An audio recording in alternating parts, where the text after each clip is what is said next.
Accordo tra Regione Friuli Venezia Giulia e Federazione Regionale delle Banche di Credito Cooperativo per anticipare la cassa integrazione in deroga, i fondi di integrazione salariale, cassa integrazione, guadagni ordinari e in deroga e dare liquidità in tempi rapidi ai lavoratori in questa fase emergenziale. È quanto sta mettendo a punto l'assessore al lavoro del Friuli Venezia Giulia Alessia Rosolin con il presidente della Federazione BCC Luca Occhialini, ampliando un protocollo nato nel 2009, concertato con le parti sociali e circoscritto allo Stato alla cassa integrazione ordinaria e straordinaria.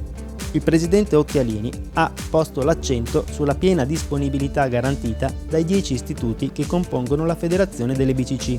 Il momento è critico ed è necessario mettere in campo le misure e gli strumenti migliori per fronteggiare l'urgenza e dare risposta alla comunità.